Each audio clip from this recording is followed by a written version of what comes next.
so far.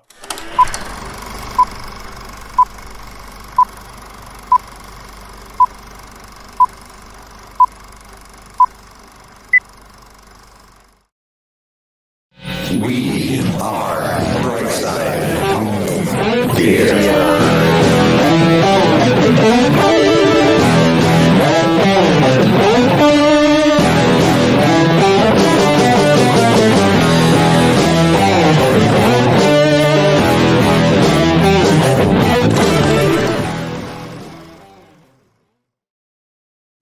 Hey, home theater nerds, welcome to the Brightside Home Theater Podcast. A home theater podcast, it's all about the experiences, the sights, the sounds, the scenes. And you should have heard the sounds moments ago. Let's open this up on a bright note here, on a bright note. And the sounds moments ago could have been related to, you could say it was like a horror story. It is October, boys. That's spooky. Huh? Yeah. See that? Yeah, So the little very for the audio only people on Friday, there's a pumpkin in the bottom right corner. Slowly going off. Just imagine it in your head, a jack-o'-lantern in the corner. Yes, and then imagine the John Carpenter Halloween theme. And multiple people being stabbed by John and our brilliant attorney in the top right. Well, that's it. Just give me a call. Let me know. Yeah, right. Better call Steve. Better call somebody Steve to call. Yeah, that's it. Yeah, I'm useless with the American system. It'll all just be what I've seen in the movies. It won't go well, but we'll give it a try. Yeah, I think Lionel Hutz would be better than me at with the American system. Yep. It's oh man. But hey, we're here for fun. And it's like we say every week, it's going to fly by, and then we'll be back to reality. So let's get to the sandbox. Stop throwing sand at each other. Yeah, no, man. I think we'd be more of a support group, really. Oh, absolutely. Yeah. But can I just, so you guys obviously were talking about yours. I've just discovered something mildly distressing. Very mildly. Oh. All right, bring it to the table. Steve. Yeah. Well, it's not. This is why I could raise it on here, because it's not a patch on anything else. So, the IMDb do a list. I found out this morning of top 250 movies. Okay, yeah.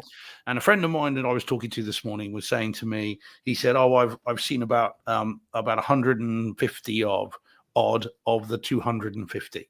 Okay, and he was saying he was talking to someone at work who had never seen Star Wars. Okay, who'd never seen Home Alone. And so he found this 250 list of films and has given that to her and said, go and see some of those. So he said he'd seen about 150, and he said to me, "Oh, Steve, you should look at it and see." And there was me confidently predicting that I would be at 180, 190 at least. Right. 143. Wow. Out of two, so you haven't seen Megalopolis yet, I guess. Oh, hell no. Neither am I ever. Jordan will tell you about it. Jordan's in the chat. He'll tell you that he's been. I might go just to give old Frank my $12 because I feel bad for him. But, oh man, I think based on those reviews, he should be giving you the $12. He should, but yeah. Yeah, I haven't heard anything about that. You might be living on the street with me after this movie, though. Well, he did sink what, $120 million into it. Yeah. He there is a very well-known film critic in the UK called Mark Kermode. Paul Hurt in the chat will know who I'm talking about, and he's one of the most famous film critics in the UK. And he reviewed it this week and said it's the worst film he's ever seen. Yeah. Oh my God. And this is a guy who's been doing this job for 50 plus years, and said it's the worst movie he's ever seen, bar none. He said it's dreadful. Oh wow. So but no, Megalopolis is in there apparently, but I haven't seen that. But yeah, is it actually in there? Yeah, it is. 143 out of 250. I mean, that's bad, isn't it? I'll have to look at the list now, but movie. Just type in IMDb 250 and then do your little check. And I literally, whilst I was sat here waiting to jump on, I did my little. I was going to say you could have your homework now. Yeah. I was just literally ticking them as I went. Oh wow! And yeah, only 143. Wow. So when I tell him in the morning, he's going to be very, very. It will shame me. Now you know what to do for the next 107 days, Steve. Well, yeah, in fairness, I've got about 30 of the movies. I've got about you already own that I do own that I haven't seen. seen. Yeah. There are movies like Cool Hand Luke, Chinatown. You know, I've got the 4K discs. Haven't seen them, and they're in that list. So it's like Parasite. I've got in 4K. Haven't seen it. That's on that list. So I could pretty quickly bump it up. But yeah, it's all a bit embarrassing. Oh yeah, I mean, Paul says not much horror on the list. Then Steve. Evil Dead Rise wasn't there. Yeah, well, if I see that 250 times, does it count? Right. Not if it's not on the list. Yeah, well, one of the movies still doesn't count. Fifth Element. That's definitely not on the list. Yeah, I have seen. Yeah, exactly that. The one of the ones that was on there is The Exorcist, which of course I saw for the show, so that I did that one off. But yeah, no, horror. You hadn't seen The Exorcist until the show? So no, not at all. Yeah, until this past year. Yeah. Wow, I remember that. Forgot that part. Wow. Yeah. It was just one of those films that when it came out, because it was banned in the UK when it got released. Oh, that's right. Yeah. And then they re-released it in '98. And then they gave it a certificate so it could be shown. But by that point, it had been joked about and lampooned so much. The scary movies had, taken the mickey out of it so much that it was a joke. And I was working in the cinema in '98 then when I got back from the US. And that we had people laughing in the screens and coming out and saying, oh, that was dreadful and what a joke. So I stayed away from it until the 4K disc came out, last year? It must have been. Yeah. And then it was like, well, now's my chance to watch it. And, I thought it was great. But yeah, so these are little, gaps in my viewing experiences that I had. So yeah, be curious to see what you guys make of it. Yeah, if you get a chance. Yeah, 250. Just type in IMDb 250 and then go through it and see kind of what you can find. I'll be really curious to see what numbers you come up with. You guys will have more than me because there are the Harry Potter movies in there, and I've only ever seen the first one, and I've never seen the others. And those kinds of ones that you will have seen almost certainly that I haven't. So yeah, be curious to see what numbers you come up with, guys, and anyone in the chat who's feeling bored one day. DJ's probably got more than both of us, but you reckon? I don't know. I think because some of the you haven't seen Home Alone until recently. True. I mean, but I have seen it now. You haven't. I know, but there's probably other similar gaps. Yeah. I mean, I don't know. Like I said, I nonchalantly said, "Oh, it'll be 175, 180, easy," but 143. Bridge on the River Kwai. I'm gonna pull up the list now, but then I'll be lost for the next 20 minutes, and I won't be participating. So I'm gonna wait until later. Yeah. I'm pulling it up right now too, and it's like, oops. Yeah, Bridge on the River Kwai is definitely in there. But you've seen that, Deej, haven't you? Oh yeah. Yeah. Oh, I was gonna say, wow. Now it took you till 146 to have one that you hadn't seen. Like you've seen the top 146. No. It's just randomly going through. And just what he's seen total. Yeah. Just of the 250, I'd only seen 143 of them all. So that was one, and I didn't count ones that I've seen a little bit. Yeah, this one I didn't think that would be up above the other one, but that's surprising. I'm not sure. And are they ranked? Well, I mean, the IMDb is, but the IMDb is based on kind of anything, isn't it? It's like, I wouldn't put too much emphasis on the quality of the movie in the rankings. It's just here are 250 movies, and how many of these have you seen? That would be my suggestion. Although obviously, because it's so subjective. You'll never know. I think Shawshank's number one, which it probably should be. But you'll see like Raiders of the Lost Ark is like 16 or 17, and you're like, what? Well, the one I was going to say that's a surprise, and I'm like, why am I thinking spoilers? It's a damn list. 1943. Terminator 2 is ranked 28th, and Star Wars: A New Hope is ranked 29th. And that's the one I was like, wait a minute, T2 is above Star Wars? But there are 20, maybe, Objectively, the movie, yes, but popularity-wise and stuff. Yeah, and again, that's the whole thing: is what's the criteria? Exactly. Yeah, I wouldn't put too much into the rankings, but just of these 250 movies, how many have you seen? I'd be so curious. Yeah, so tweet it out or let me know. Go on. Here's one: Reservoir Dogs outranked Lawrence of Arabia by 1. For me, that's a yes. But yeah, I know you didn't like it. I didn't love Lawrence of Arabia. You're still sore about how much it was. Well, especially now that it's come down and I didn't like it. It'd be different if I loved it, but I'm still glad I own it in 4K. I love 250. That's pretty good. That's funny. Which one was 250? Remind me. Don't make me start looking at this list. Scent of a Woman. I like that. Al Pacino, wasn't it? Yes, that's one I haven't seen. Oh yeah, I know he's in really it. Good. So you guys will be above me. Yeah. And the way I'll justify that to myself is you guys are a bit older. That's right. Yeah, We've had there's more so time. many in here. More time. There's some in here I didn't even know were I've never even were heard movies. Yeah. Like Rebecca from 1940. of Dangle. Yeah. What films are you looking at, John? Yeah, exactly. Dangle is number 128. DANGAL. Yeah. I thought you were looking at an unusual list. Yeah, no, Yeah, no, that's not Dangle. That's Yeah, I'm not looking down. I'm looking across at the screen. Steve at seen Rebecca. I just saw Steve at saw Rebecca. Like I said, I don't the movie, if or I do you get have a lost in friend? looking at this list. Because I got a friend named Rebecca too. Stop recording. Seen Django. Yeah. So anyway, whilst we're so that would be something worth doing, guys. So anyone that's you guys for next week, I just did it. Report back. Report back for next week. And anyone in the chat that wants to play with this as well, feel free to either don't do it now because you won't be listening to the show. But if you want to pop into the chat next week, see who's seen the most. Our numbers are probably going to be down because SVS has got a huge announcement and their giveaways they're running at the same time as us. Oh, get Nick on the phone. Yeah. I know. I should. That'd be wicked funny. Like, what are you doing? No, that's it. It's all recorded. People can join us later. That's fine. And they get they've got their announcement and everything going on. So like an idiot, I've changed the picture on my Twitter thing again, so it's being reviewed again. So I can't send this out. I know, sorry. I did it, and then I realized, and you can't then put back the other picture because they still review it. Right? So even though it was approved. It's just what the heck. So that's actually extra special thank you to everybody that's in the chat and watching and listening right now because as I announced, SVS. Why aren't you going giveaways to SVS for the giveaway? Yeah, we're gonna drop from 26 to 3. Yeah, it's the it's right. Well, three of us on the bus bench. Yeah, just kidding. Where'd everybody I'll be back go? in a few minutes. Just, I think I need subs too. Let me go over there. Yeah. Anyway, let's say hi to talking about people in the chat.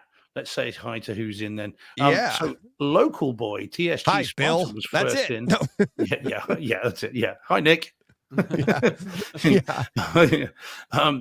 local boy TSG Spartan was first in a lot earlier today. Mikey's in. I don't know if he's still in. Mikey's in. Steve At dropped in. Captain AC3's in. Oh, should we ask Mikey how awkward the table conversation was last time for dinner? Well, we got a bit punchy at the end of the show. Went kind of double entendre crazy. Yeah. Sorry, Mike. I forgot about that. So Van Gool's in. Hi, Van Gool. Holger's in. We've got a new person here, another French listener, I do believe. Revolu Sounds. Hi there from France. Bonsoir à France. So hi, you guys. So thanks for joining in. And again, they're an hour ahead of me, so they're like 11:30 at night there. Wow. Hi to Holger's in as well. Jordan's in, having seen 3 movies today in the theaters. He's had a busy day, one of which was Megalopolis, poor thing, and the other one was the new Hellboy as well, which looks like a student movie. So Jordan thinks he's had a good day. Hellboy. Yeah. You see the trailer, John? Honestly, it looks like a fan film. Honestly, I had no idea. Yeah. Oh, yeah. It's not good. It's not good. And neither have the reviews been. Hi. So Paul's in as well. Dom's in. Who else have we got? Someone called Brightside Home Theater saying getting ready, putting his pants on. Yeah, the American pants, that is. No, I took them off. Oh, well, fair enough. That's all right. That's good stuff. No wonder you're grinning. On. Yeah. Nelson's in as well. Hi, Nelson. And I thought I saw Mark Hader as well was in. Yep. Yeah, there's Mark's Mark there as well. Yeah. Scruffy's in. So we've got a fair smorgasbord of people from across the world, and that's what we want. So and then Van Gogh says DJ's getting more international listeners. There's one here. Yeah, exactly. It's like, I mean, our cast of characters on the bus bench is international. Yeah. I mean, we got Texas. So we've Texas, got that's like its own which country. Is like, it's his own country. Its own world. Yeah. Its own planet sometimes. Kind of the same, That, and then jolly old England. There you go. Well. So all good. England, New Zealand, Spain, all in one. It's There all you good. go. Ultra international. There you go. Yeah, just make sure you film it correctly in the right location. Well, rightly so. Let's not go there. Oh. Ooh. While you talk that, now you remind me of that, Deej. So you say that, you're talking about The Covenant, Guy Ritchie. I listened back to last week's show and I realized I repeatedly referred to the movie as the League of Ungentlemanly Warfare. And I kept saying it again and again. It's the Ministry of Ungentlemanly Warfare. Okay. I was digging my nails into my leg as I was driving because it was just like, you idiot. You kept, well, you tripled down on it. So yeah, well, it's because, of course, I was thinking of the League of Extraordinary Gentlemen. Right. And I was just had that in my head, and I realized afterwards what a fool I sound when I keep saying it. So. Neither one of us corrected you, so yeah. But man, you just weren't listening. That's okay. True. I was looking at the list. yeah. So yeah, very, very embarrassing. So that's what it is, of course. So anyone want to see that film, it is the Ministry of Ungentlemanly Warfare, not the League of Ungentlemanly Warfare. Oh, where's the? Oh man, I gotta find it. Right. I just got a email the other day, and it's pretty funny. It falls in line with exactly that. But yeah, it was G. Cornell sent me an email about like using the wrong verbiage. Like you meant to say this, and then it's just said this. And like he picked, and he was joking. It's just, and it's funny. Like I said, anyways, at some point, like when we were transitioning, I'm like, anyways. And he's like, you don't mean that plural, like, and yeah, I'm married to an English major. I've been dealing with this for 31 years. So, but yeah, and he meant it as a joke, but I have, we've gotten those emails like, yeah, you're saying this incorrectly. And I'm like, I know. It's called being a donkey in the basement. Never shied away from it. The problem with see, when you guys say that, so when you say aluminum and Caribbean, and when you say tomatoes and all this, that's because it's you are in the US, it's your side of the pond, fair play. Where it becomes an issue is when people over here adopt it, and that's when I do bristle a bit when an English person says anyways, okay, because it is anyway, and that's what we say here. When an English person says anyways, that's when it's like, and there's a judge in Bristol. I think I've told you before, the presiding judge of Bristol, very pleasant lady, has a serious issue with the word schedule. Okay, so anyone woe betide the advocate that goes before her and says schedule. She goes potty. She goes crazy. She does not like that. It's like, you mean schedule, don't you? Really gets funny about it. That's funny. So when I'm talking with my students, I'm always emphasizing schedule, so they can't have that issue. Now, I think in New Zealand we say schedule as well, so I think I've just grown up with schedule. But yeah, schedule is what it should be. You see Travis, so I was just gonna pop it up myself. So English Travis minor here. There are so many things I say when speaking that I cringe when reading. Much more slack in conversation. And that's what I always say to my wife or anybody that corrects me on stuff like that. I'm like, so you do understand that this is what I'm like, the meaning of language is communication. Did you not understand what I just said? Right? I've been told I misspelled something when I spoke it. Right. Like, you're saying it wrong. You're misspelling it. It's a word. I'm saying it. Like, what are we doing here? It's like the idea. I'm like, you can get too picky. But the one that I do have my own pet peeve. It's the one word that I know. If anybody said, if you had a word that's a pet peeve that people say and it's wrong, it's irregardless. Right. When you hear somebody say irregardless. Say that, do they? Yeah, people say it all the time. Yeah, they're like, irregardless. Like, no, regardless there is no it's a double negative word. Right. You can't have irregardless. And it's like, and the reason it's a pet peeve of mine is because Jen did it to me for years. Like, would you stop that? You sound so ignorant. And I'm like, oh my God. And then I'll hear somebody say it now, and I'm like, hey, if I know it, you got to know it. Right. So, but yeah, irregardless. What about yours, John? Have you got one that drives you crazy and you hear someone say it? Not when I hear, not so much speaking, but seeing things written. I go crazy when I see certain things written incorrectly, like loose instead of lose, which you see 1,000 times a day on social media drives me up the wall because you don't lose anything. You lose things. It really bothers me. But it is a hard one to do because you want to say like, ooh, should be a double O.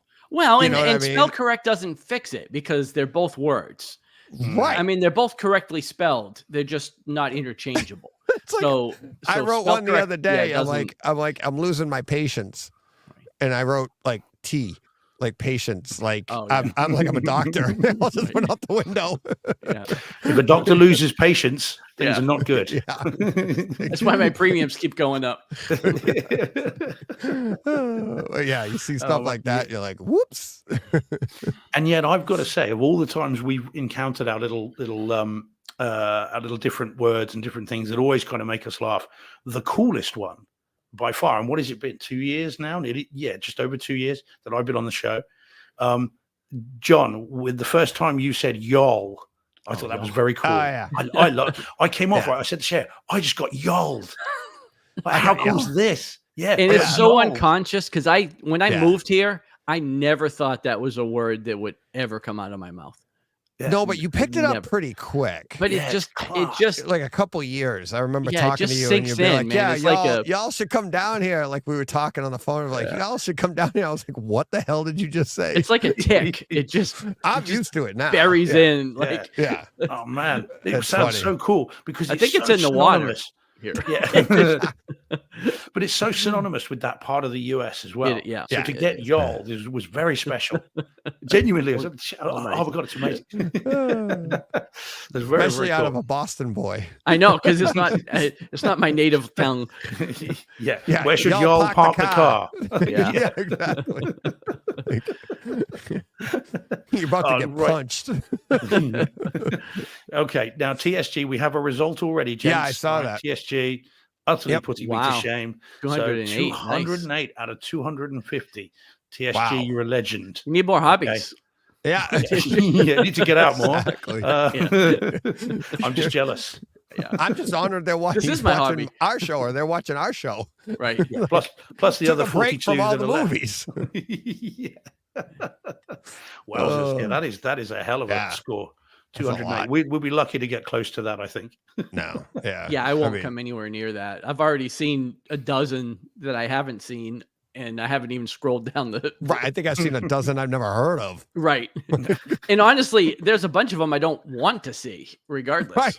Right. But some of them I've not seen intentionally. So yeah. Well, that's the thing with Harry Potter. I mean, I haven't seen those because I really don't like them. And I did watch the first one and hated it. Just it was so boring kind of way. So but there are most of the movies I've heard of, but there are some that are so obscure that you couldn't watch them even if you wanted to. Yeah, true. Where would you even find them? Yeah, well, quite, but anyway, it's all good fun. There's a ton. I've seen quite a few. But some I have never. Yeah, there are some I've never heard of, but it's pretty funny. It's going to be interesting to see your numbers next week. That's really good, TSG. That's awesome. 250. I mean, I like to think I've seen a lot of movies. I mean, again, parents had a video shop. I misspent my youth. I like to think I've seen a lot of movies, but clearly just not the 250 that the IMDb say I should have seen. Yeah, exactly. Not the right ones, apparently. Yeah. I mean, like I said, I can tick off probably about 30 of those quite quickly with the 4K discs that I've got here. But I'll get round to it. But I'm not doing it just because IMDb think I should. Right. No. We'll do too much other. I'm going to watch those 30 because I bought them. But well, exactly. Yeah, I mean, some of them I looked at with the My Movies app that I've got. I look back on some of these, and some of them, I've had for over a year and haven't watched. And it's like, I really do need to see that. Like I said, Cool Hand Luke, I've had over a year. Casablanca, had for over a year, not seen it. The Maltese Falcon I bought when it came out, and haven't just out of sight, out of mind. And plus, all those white sleeves look the same. So, well, that's it. There you go. And that's how I keep going back to Evil Dead Rise. Right. Yeah. It just jumped out at me. Rose. That's fun. Yeah. It's spring loaded on the back. It just keeps popping out. Yeah. Oh yeah. Hell yeah. Yeah. It just knows me too well. Yep. All right. Before we get to okay. We got? So there is an explanation.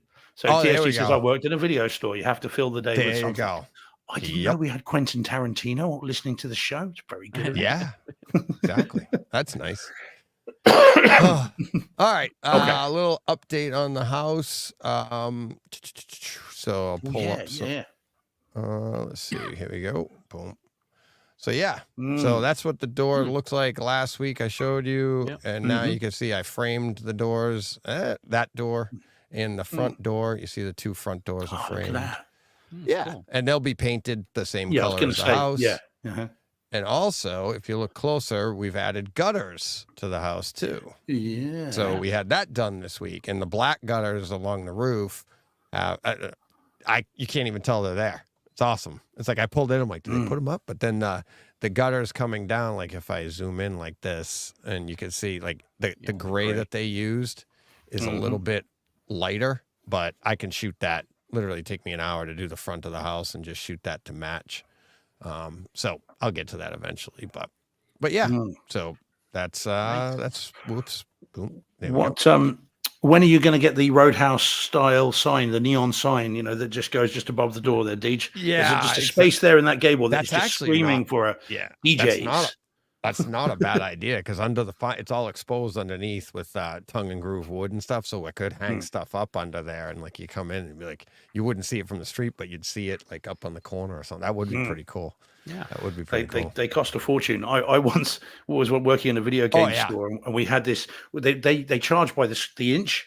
And the place I worked for was called Game, right? And they had this neon sign behind the counter that said Game, huge sign. And just before I was due to go on holiday, I had unlocked this cabinet. I had these keys in my hand, and there was a guy my colleague was stood behind the counter, sign up behind him. And he's like, Steve, can you just throw me the keys?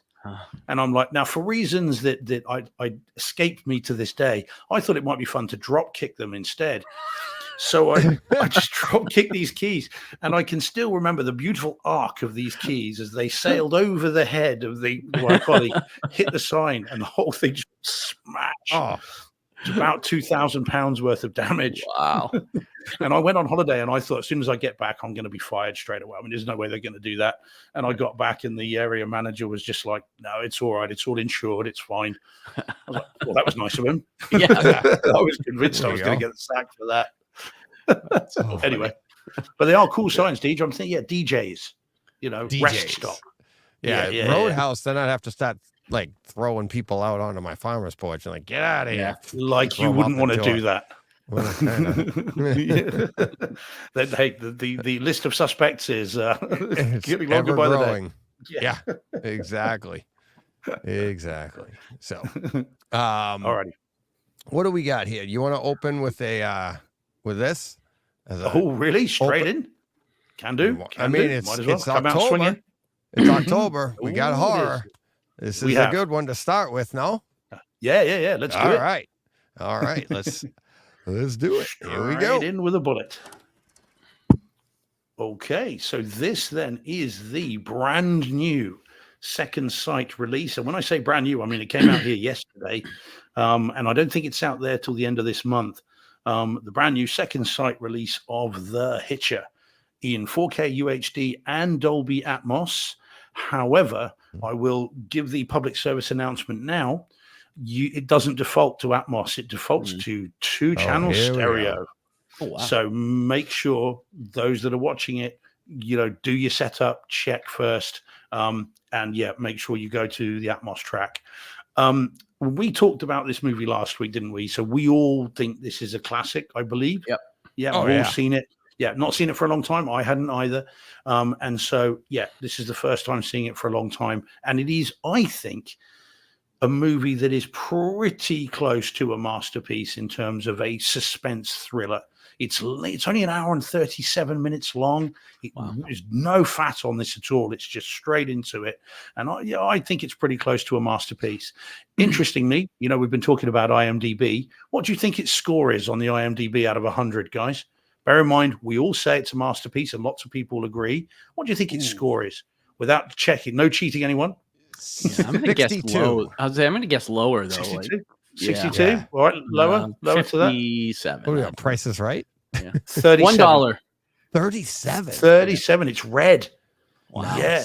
Yeah, and the reviews, if you look at it now, they are from the time that it came out in '86, Right. but the reviews are essentially absolutely castigating it and just saying it's nasty and it's just not cohesive and really, really going to town on this thing. And yet I think it's a classic.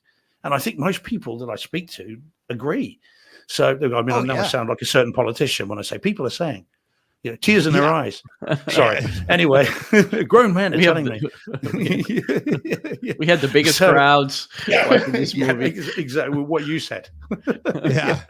So it is a masterpiece, and I haven't seen it for ages. The last time I saw it was on VHS, but I must have worn out a few tapes of this because I've seen it so many times that I can quote this movie. I know scene changes and everything else. So I'm very pleased to report that even after all this time, and I haven't owned it since VHS, it's still very good. And it's every bit as good as you remember. And Rutger Hauer is every bit as sadistic and nasty and perfect for this role as you could ever hope. He just, his facial expressions, because he doesn't have a lot of dialogue really. No. His facial expressions are every bit as just nasty and sadistic and evil as you would want. I mean, I personally think this is his best role. I think this is better than Roy Batty in Blade Runner. I think, I mean, as much as we love his, attack ships on the shoulder of Orion's belt, things lost like tears in the rain. That speech is fantastic. I mean, it is cinema, monologue heaven. But I think he's better in this because I think the sheer work that he's doing is incredible in this. So movie is still great. Yeah. Well, like really I said last week, it's like this to me was like Duel. It was like it is. And it's like, when they were like directing him, like, okay, we need you to play the part of the truck. in Duel, right? Like we just want you to be menacing. Yeah, exactly. We just want you to be menacing, and like he doesn't say it, but it's scary.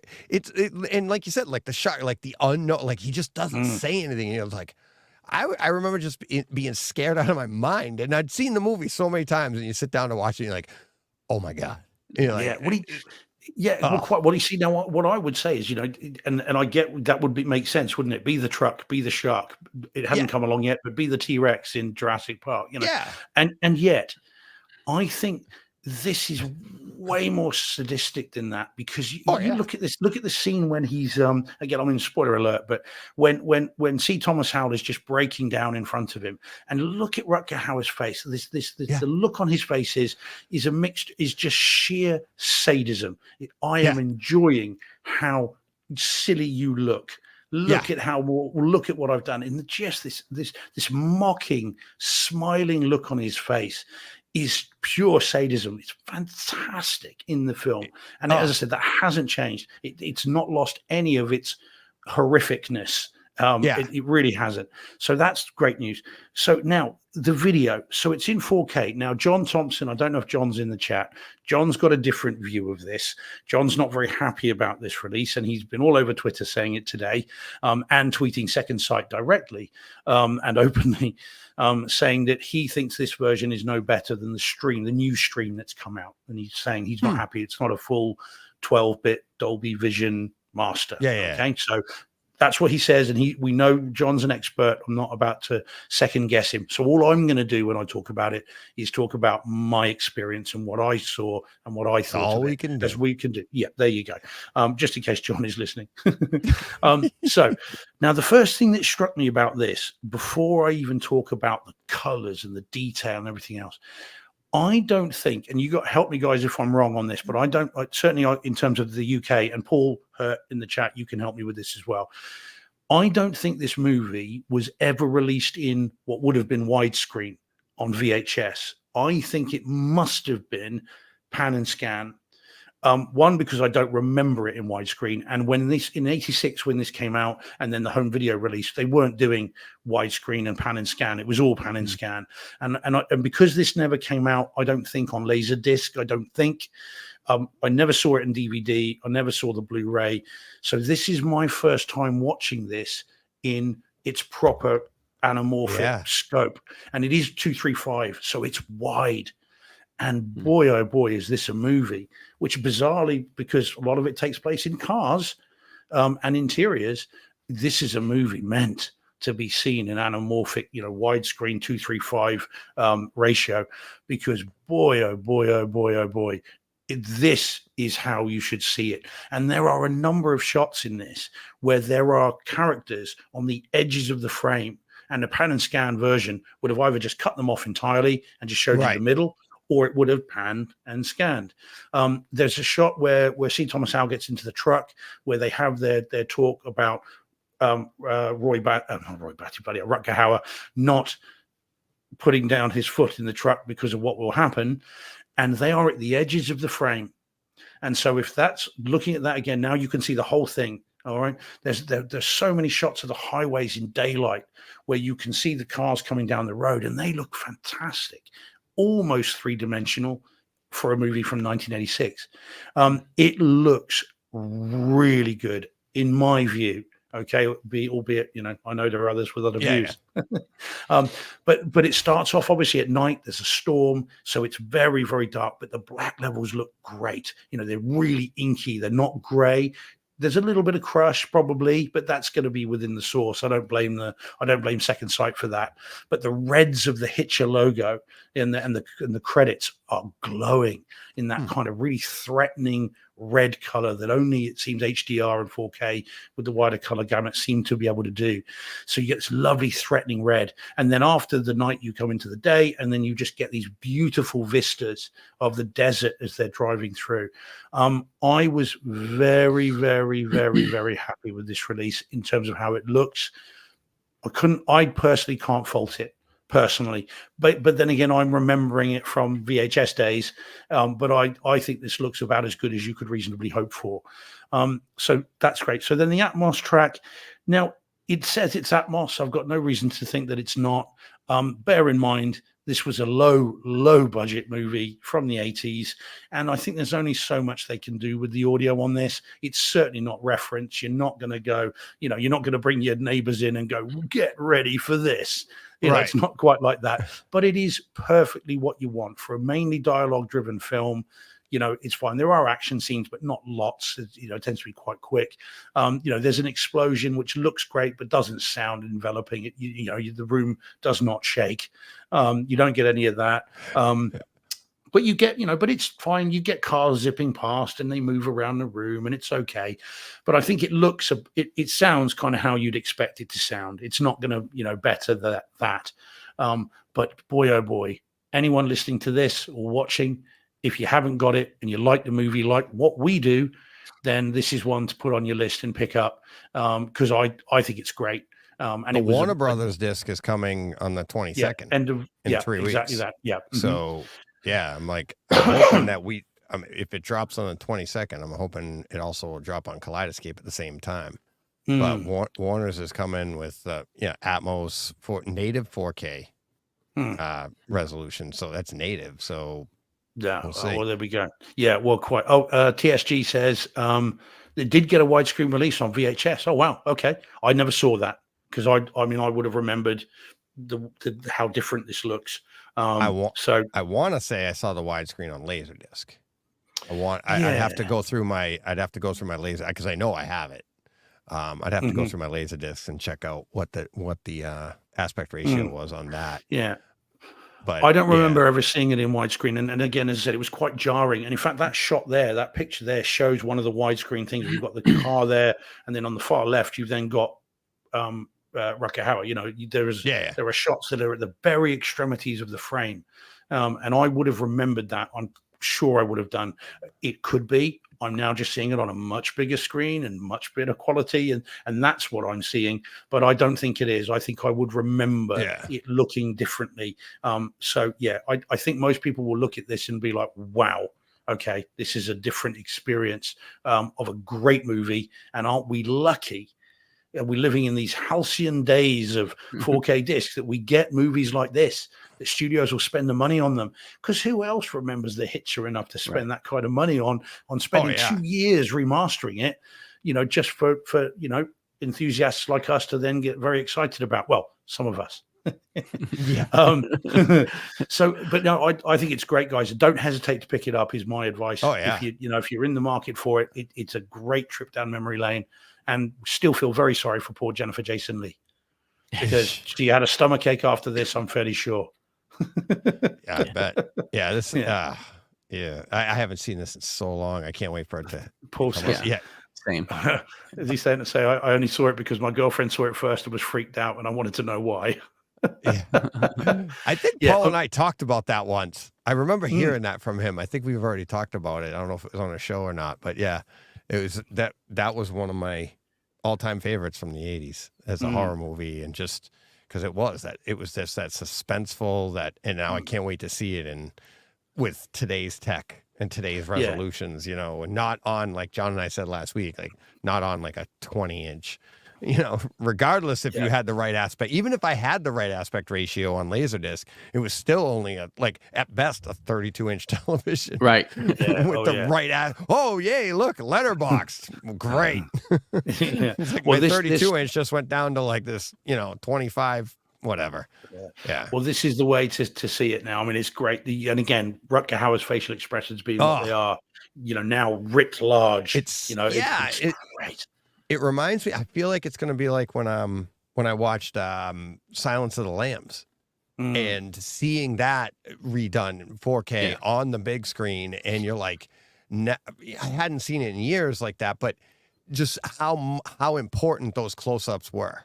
Right. And like, you were like, wow, they're getting tight in on their face. Like everybody's had tight shots, and you didn't realize it back then, and now all of a sudden in between. Yeah. But, it gets closer each time. And then to the point where you've got Anthony Hopkins just staring right at you, just right into your room. Oh yeah. Yeah. Yeah. What was it? Is it Scott Glenn? Is he who was her command?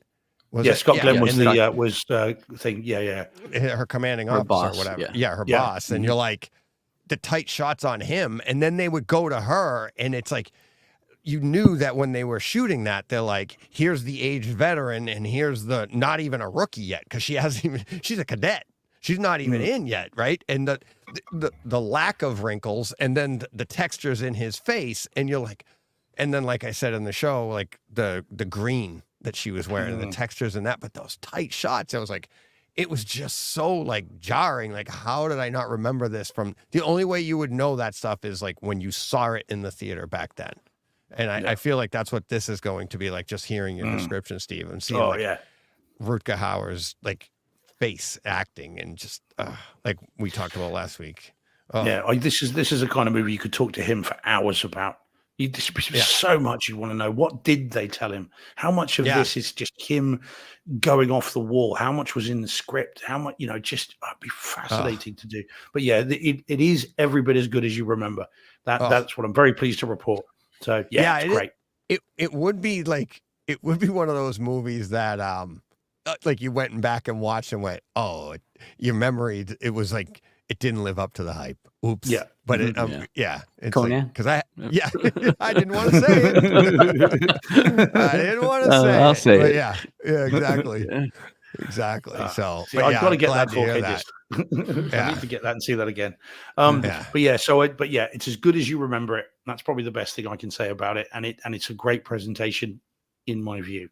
So nice. Well recommended, guys. All right. Really excited for that.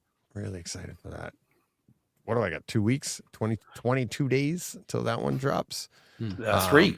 It's 1st of October today. So 3. Let's keep the horror vibe going. You good with this, John? Sure. All right. Here we go. All right. So being that it's October, I started a rewatch of The Haunting of Hill House on Netflix. Now I've seen this before, but I was surprised to learn that it came out in 2018. So I can't believe it's already been 6 years since I saw this. I think I mentioned that it's on Netflix. It's Dolby Vision, Dolby Atmos, 4K.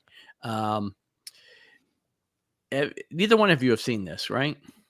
No. Neither. I've heard you talk about it and say how good it was. Yeah. But no, I haven't. I do need to catch up with this. I think is this the original one? This is the first one of the kind of Mike Flanagan. Yeah, I think we did see series. this one. I think this is one we did see back in 2018. He's got this. He's got Haunting of Bly Manor. There's Midnight Mass, and then there's House of Usher. I think was the last one. Yeah.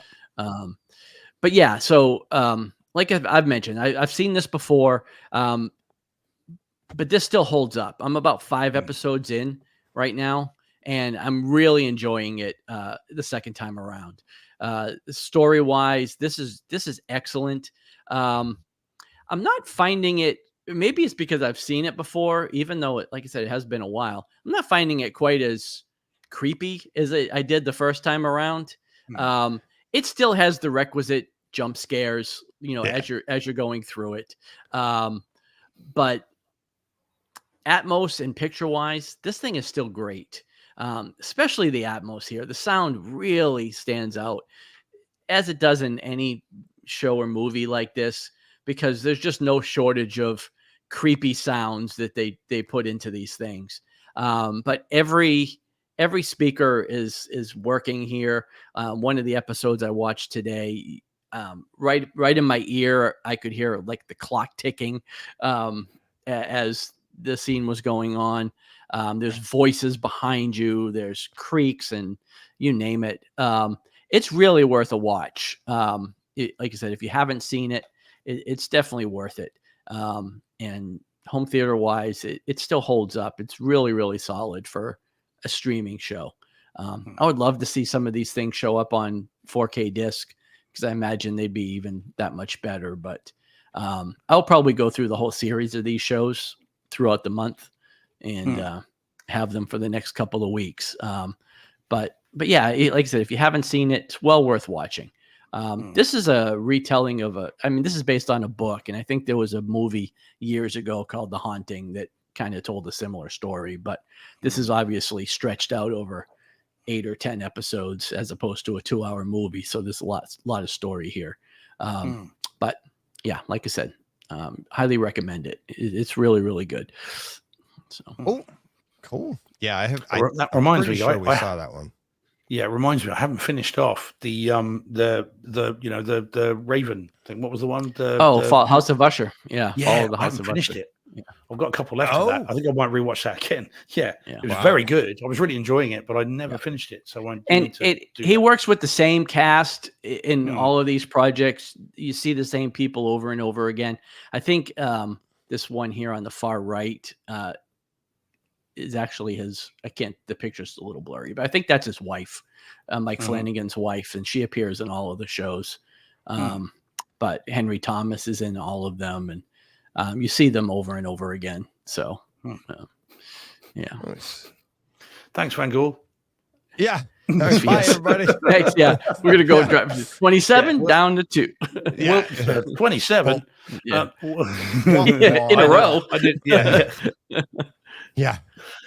We'll just talk amongst ourselves. We'll be all right. Right. Yeah. Exactly. And I think Jordan, I didn't even know these were on Blu-ray, so I might have to check those out.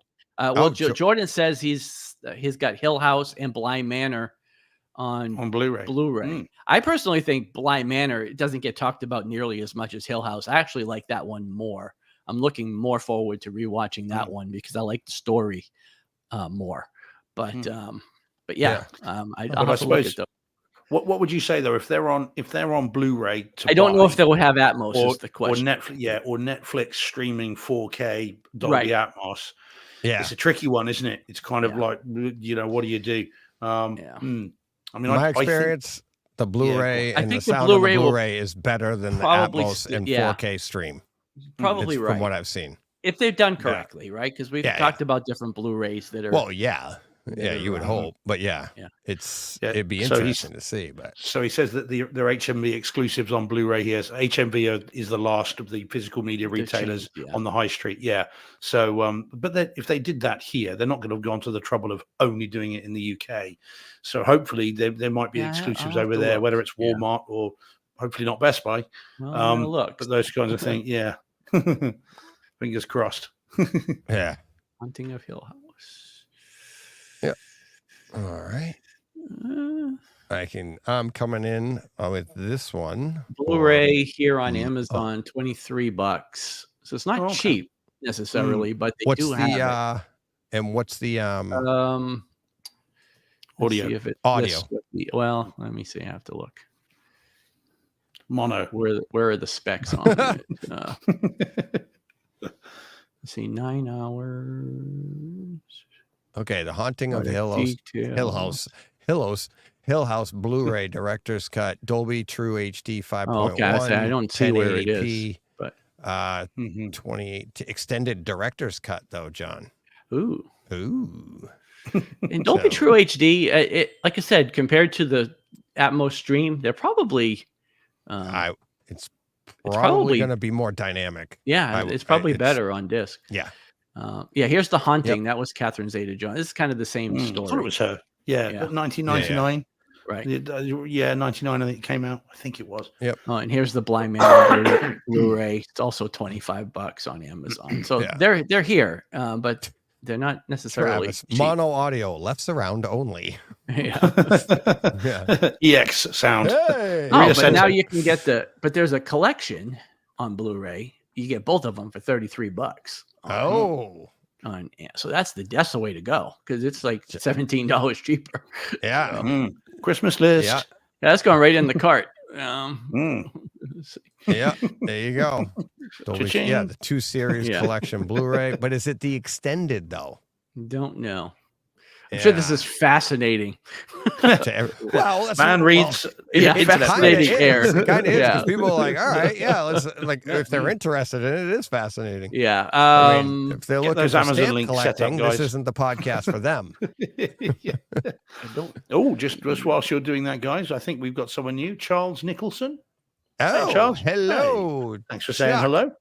Yeah, no worries. Thanks for choosing us over SVS. He's like, what a time to join. Oh, SVS. I clicked on the wrong channel. I'll be right back. Yeah, exactly. Where's Nick? Yeah, I know. That would be funny if I could pull it up. I pull up theirs and put it in the bottom corner on our feed. Everybody, come on over here. We could watch both at the same time. All right. Are we ready to move on? Yeah, we're gonna do some more shopping. I'm still looking for the director's cut. I needed to get some more tire cleaner for the car. Turtle wax. Yeah, exactly. I need eggs. Anybody got eggs? I need eggs. All right. $5 a dozen now. So a gallon. You buying a gallon of eggs? A gallon. Yeah. All right. I got one here. This is my entry into October. So figured I'd throw this. I haven't seen this one in forever, and I've never seen it in 4K with Atmos, but I have now. Oh. Yeah. So Daybreakers with Ethan Hawke, Willem Dafoe, and who is it? Sam Neill? Is it? Yeah, Sam Neill is in that, and he's. Have you guys seen this? I don't think so. Yeah, I don't think I have. Oh, I've my heard God. Of it, but I don't think I've seen it. Oh, yeah. It's pretty I saw it a long time. I believe it's 2009. It's definitely early 2000s. I'm looking at it. It doesn't look familiar. Yeah. Oh, yeah. And so the movie itself, it's a different take on the whole vampire culture. What happens? It's more of a like almost a zombie type movie where the vampires are the zombies instead. And I always liked the movie. I've always liked the Willem Dafoe character, how the movie plays out. And as I remember the first time I saw this, it's like, it's like how they wrap the movie up and the kind of little monologue that a character does at the end about it. It's like it gives you that feel leading into it, or I had it anyways, and then at the end they summed it up, and that's probably why I like the movie. And then maybe you won't get that, but you'll understand what I'm talking about when you get to the monologue at the end. It's a short monologue. It's barely a monologue. It's just a few lines, but it's a voiceover type thing. But anyways, the take of vampires and how they're dealing with being on the planet and blah, blah, blah, blah. It's very interesting, especially for something 2009 or early 2000s before the world we're in right now. You'll know what I mean when you see it. Ethan Hawke, awesome. Always liked Ethan Hawke, but awesome in this. Willem Dafoe, like I said, awesome. Sam Neill, I don't think you've seen him in a role like this. So that to me also was a lot of fun because he's a character, or he's a person that plays typically, Jurassic Park type characters. And I've known him in some other things too. And you're just like, okay, this one here is pretty good. But so the movie itself, like I said, it's a horror movie, lots of jump scares, lots of blood, lots of fun stuff to get the horror vibes going.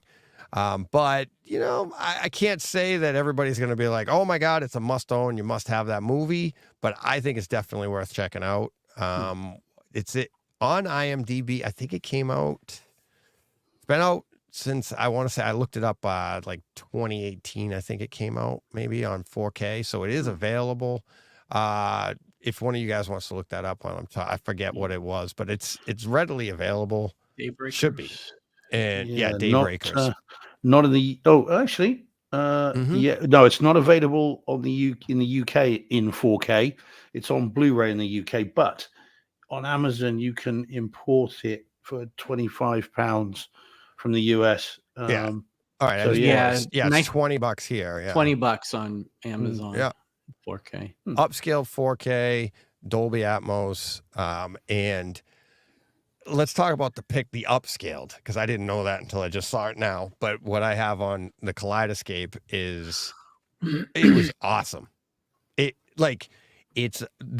Because I love the way they shot the movie. I don't think I noticed this before, but now watching it in 4K with the HDR and the way they shot this movie, the way they brought the saturation down, the vibrancy down on the colors. At times, this movie is almost like monochromatic, almost to the point of like being black and white. But the colors, like the reds in particular, when you first start the movie, there's some red in there and that pops. And then other colors will pop, especially, 5-10 minutes into the movie, you'll see there's some like neon and blue neon here and there, and that starts popping. So you can see that there was clearly an effort to make, we're going to have these colors pop, but we're going to bring the vibrancy down. We're going to bring the color saturation way down, and to give you that grim world. And it works. It works throughout, because their eyes, like, what was the movie we just, oh my God. The Planet of the Apes remake, remember, in the first one, and you see the eyes. Yeah, Rise of the Planet of the Apes. Yep. Mm-hmm. Same idea in this one. The eyes just pop ridiculously. So the execution of the video on this, I thought, was awesome. And not like, I want to say that it's reference, but it's not. It's the way they used it, right? So like, you'd look at, like, throw in Thor: Love and Thunder, and you'd be like, whoa, it's so bright and vibrant. And you're like, that's reference. Oh, look at the colors. It's so beautiful.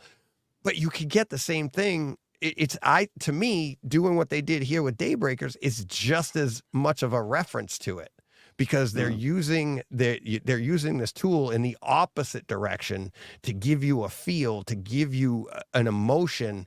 And then they're popping some vibrancy in there where they want it. And in the early 2000s, 2009, for them to be doing that, I'm sure it's easier today than it was then, and it was easier then than it was 20 years earlier. For them to do that back then, it took some effort, I got to imagine.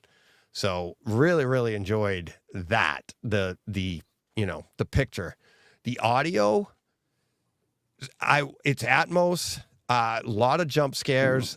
It's a push play demo of jump scares, thunderstorms, rain on the ceiling, like in the Atmos, like the Dolby Atmos trailer, coming down. It's like a thunderstorm, and then the rain is like all over your ceiling, like it's hitting your ceiling. Sounds awesome. And again, you're going to get that video picture too. So that, I mean, all the way through, then I can't remember how far into the movie it was, but then there's trains, like an overhead train that goes by on your ceiling. That was awesome.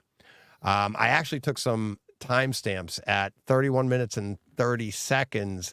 There's a quote unquote UV warning, as you can imagine, in where you can really see like the use of the HDR really quote shines because it's sunlight shining through a tree. Okay. So like if you're under a tree and the light comes through the branches and you can see like, it's a nice difference of like, this is the subtle, desaturation of the world, but then the sunlight coming through. So you have that warmer light and the beams coming through the tree were really cool there. That's at 3130. At 3340, there's a heartbeat that is barely audible at minus 10 dB. I listen at reference level, which is, 0. Okay. We've had this discussion. Paul Hurt and I did a whole podcast on this. What you listen to is what you listen to. But at minus 10 dB, it's so faint that it goes away far earlier. You can barely hear it at its peak. And meaning that it's so faint to begin with that if you just drop it minus 10 dB off of reference, it's barely going to be audible. Never mind, you won't get the entire thing. And they're actually talking about heartbeats and stuff at the time. And so if you're at anything, I think below minus 10, you're going to just hear them talk about it. And you're not even going to get the boom, boom, boom, like really, really low. So that's at 3340. At 3630, there's I'll just call it spoiler free, a really cool explosion that falls down on you. And what's exploding it explodes and you hear the sound and it comes at you from the screen and then goes around you. And I was like, how the heck? Like the sound designer was like, this is cool. Like if you ever had something drop, like water dropped on you and the sound goes around, let's do that with an explosion. And that's what they did. It's really, really cool. And that's at 3630. You need to see it. You need to see it to understand what I'm talking about, but it's just like, it's really, really cool. And then at the last one I got 1 hour, 29 minutes and 40 seconds, an explosion with pieces of what exploded. They fly around the room, but then you'll hear them go like all over your room in the Atmos up above and everything, but then them landing all around you. Like the pieces of what exploded goes like plop, plop, plop, plop, plop, all like you're like this all around you looking around. Cause it's just clear. It's really, really good. Really good. And that's why I said, I'm like, I wouldn't say that any one of the is like, it's not a reference disc. I wouldn't say run out and get it, but I had a lot of fun with it. And it's a great use of both technologies, the audio and the video, to enhance the movie, but also to enhance the emotion, like I said, with the video picture and the way they desaturate it and stuff like that. So Deej, do I spend £25 on the US 4K disc to import it with Atmos and 4K, or do I spend $6.99 on the Blu-ray, but it's got DTS HD Master Audio 7.1? What do I do? Do I spend the 25 or do I go for $6.99? You tell me in terms of the type of the film and the quality of the. What do you reckon? I would say get the 4K because of the picture quality, and you love horror movies, you love vampire movies. I don't think you're gonna watch this movie and go, that was the dumbest movie I ever saw. I don't think that's the case. I've already seen one of those. Yeah, exactly. Haven't we all? Right. Yeah. So, so I don't think you'll be that disappointed. I can't guarantee you're going to love it like I did. What? And I can't even say that I love it. I just really like this movie. And it is a really good home theater experience that you, through a certain perspective, I could say like the picture is reference quality. And that's why I would lean towards the 4K HDR. Okay. All right. So, okay. All right. But if you hate it, it's not the first time you disagree with me. Wow. All right. That's what eBay's for. Yeah. Or indeed the attic, the place of no return. That's what that's for as well. Where Midway is languishing. Yeah, put it up there with The Fifth Element. Yeah, no, I never bought that. No, the Midway is in 4K jail. It's still the only film that I bought that's in 4K jail. God. Poor, I'm gonna have to call Roland. It's still in its case. Yeah. Oh, it is just sat there. It is the only one of the 1,000+ I've got. It's the only one that never made it onto the shelf. It just went straight up into the attic. Oh my God. Yeah, that's funny. So yeah. So that's it for Daybreakers. That's all I got. Let's see. Who wants to go next? What do you got? Steve, you got a bunch, right? Yeah, take your pick. This isn't a horror, but you're ready for. I can't wait to hear what you think of this. Yeah. Okay. All right. If you don't like it, you don't like it. No. I know we'll see how we go. Yeah, we'll see. Okay, so this one I'll do quickly then, because we have talked about this a bunch. This is The Fall Guy on 4K disc, the extended version. And this is the first time I've seen the 20-minute longer version of it. I've had it since it came out here. I know you had it forever ago, Deej. You had it when it was just called The Fall. You know, it was before they'd even added the guy. So this, if so long ago. So this is the first time I've seen it properly at home. I'd seen it, a screener of it a while back, and this is the extended one. Really enjoyed the film. I mean, the film's great. I don't think you can dislike the movie. I mean, it's just a fun film. And, Ryan Gosling is the king of taking the mickey out of himself and sending up his own persona and all this stuff. Although I did notice this time, Deej, remember when we reviewed it ages ago, and you talked about when they said the disappearing actor is called Tom Ryder. And you said, "Oh, I wonder if that's a little dig at Tom Cruise." Well, Tom Cruise is actually mentioned in this, isn't he? Oh, multiple times. I said that. Yeah. So I missed that before. So this time, on my second viewing, it's they actually talk about Tom Cruise. Yeah. And I'm sure that was just so you know, Tom, we're not trying to be too blatant about this. But anyway, so it's fun. It's very fun. It's a great film. I mean, it just is good. The two leads are fantastic. And I had all kinds of fun, as I thought I would, with the 4K one, looking at the Post-it notes. All kinds of things I missed. I did like that. One of them says, "Does magic really happen?" Which I just think is great. And that was bouncing around in my head for days. Yeah, it's very, very funny. So it's great. So it's a great film, and I really enjoyed it. Now, the 4K video and audio, I think it's good, maybe very good, but it's not brilliant. No, the only time it really shines, but I agree. But when it's doing its pastiche of the movies, when it's trying to show you the film within a film, that's when it kind of comes alive, and that's when you get the stuff overhead and you get the movement, everything else.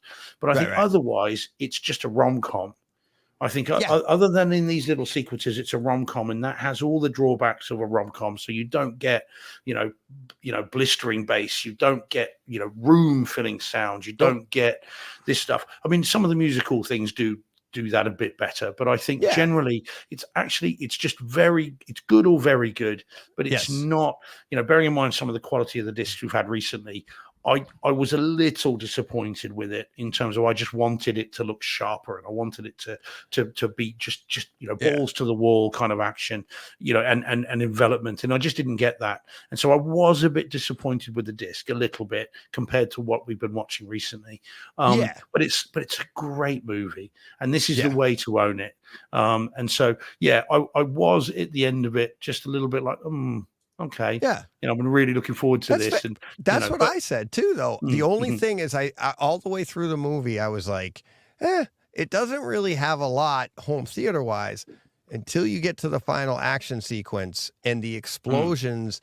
I thought that the 4K, the HDR really shined in because they had the colors exploding with it. And that's where it was like, oh, okay, this is a little bit. So that end scene I thought was it wasn't reference again, like we say, but it really it took it up a notch from there. But I think I said the same thing. I'm like, there's not enough action to make it it's an action movie. It's more of like exactly like you said, the romantic comedy type thing. Like even not the opening scene, but one of those earlier sequences when lighting them on fire. But then their conversation was the main part of that whole thing. Go again and go again and again and again. And it's like, And remember, I said, is that an homage to Edge of Tomorrow? When she says to Tom Cruise, again, go again, go again, and he has to keep dying in Edge of Tomorrow. So it's like, and again, another reference to Tom Cruise in this movie, an actor that does his own stunts. I do like the thanks for that. I'll hit the rock a lot better now. I'll hit the rock. Such a good line. And again, I love the when she goes, it was like a sushi train, and he goes, oh.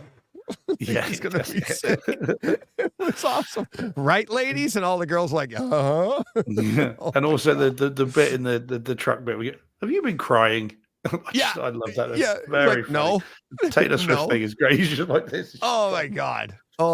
Very funny. It's it's a good film. I just, as I said, I wanted more from the disc, but but that's recency bias. I think that's just, I've just seen some stuff recently that is ridiculously good. Yeah, and I think this suffers in comparison. But great film. It's such a good movie. What'd you think of the extended version versus the regular? Do you know enough? Well, bearing in mind, I've only seen the screener once of the theatrical version. I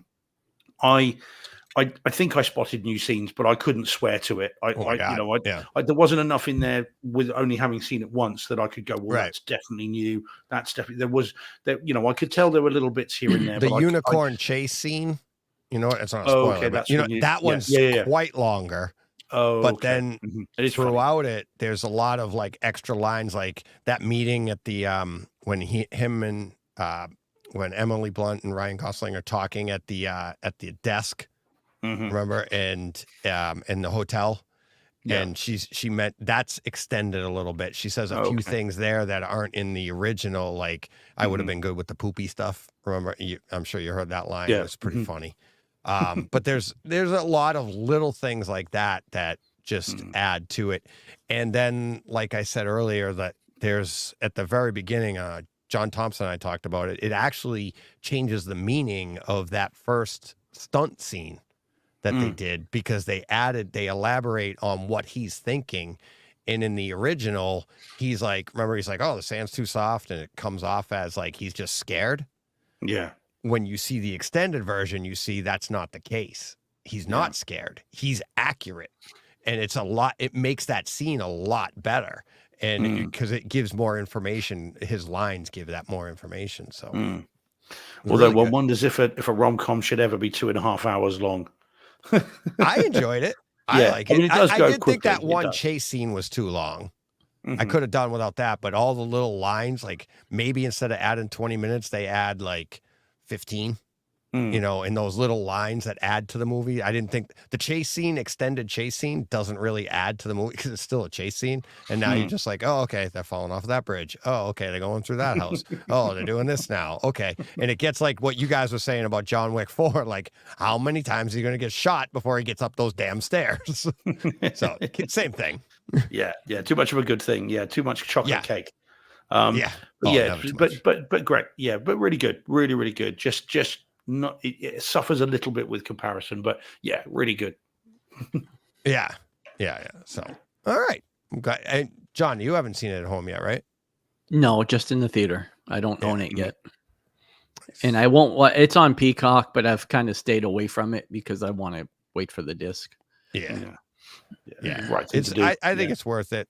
Like Steve said, it's not referenced by any stretch, but it is. Oh no, but I love the movie. I really Mm-hmm. liked it, and I haven't seen the extended cut, so I'm going to pick it up one way or the other, even if it's not referenced specifically. But But it's still good. It just Yeah. I mean, this is the way to see it. Definitely. Yeah, absolutely. All right, that was it for that. John, what do you got? Oh, I've only got one other one. Yeah. One left. All right. Why don't I'll do a quick. Let me see. What else do I have here? I got that. All right. Well, let's talk about you. Did you see this, John? I did. Yeah. Okay. All right. Let's do that. We'll do this one together, and then we'll do yours. So. Okay. All right. Here we go. So we're talking episode 2 of The Penguin, airing on Max, I think they call it. I don't know. It says it's an HBO original, but it's on Max. It's not HBO Max. It's Max. Right. So confusing. It's like, yeah. I saw it on cable. No, I don't even have that anymore. I saw it on Fubo. No, I don't. Not there. I saw on Max. Yeah, it's on Max. Episode 2 of The Penguin. This again, I said last week, couldn't wait for episode 2 to drop. So disappointed they dropped 1 on Thursday and said coming on Sundays, and you look on Sunday and no, still the same episode 1. So you had to wait a week and a half. So when this one dropped, really excited for it. So he's no spoiler free. It's just like what did you say last week? It's like The Sopranos, but it's out of a comic book. Yeah. So you have all of the. I don't know what to call it. I don't know what to say. It's just like the brains and stuff behind like organized crime and everything, all the behind the scenes stuff, the manipulation and everything like that. But you're putting it into this comic book world, knowing like Batman's out there hovering above somewhere. Right. But they're all doing this story. And again, like we were talking earlier about Rutger Hauer, and this woman that's playing Sophia in this is absolutely stunning. Yeah. And in her acting, that's everything you were saying, Steve, earlier about Rutger Hauer. I was like, I couldn't wait to get to this part in The Penguin, and her face and her acting. It's like she has more lines than Rutger Hauer, but even before she delivers the line, it's like the camera goes to her, like a character will say something to her and the camera will go on her, and like you just see her face and you're like, uh-oh. And then she speaks and you're like, it just, oh my God, she's so good at it. So what did you think of that, John? I agree. I still think this is a fantastic show. I'm really enjoyed the second episode as well.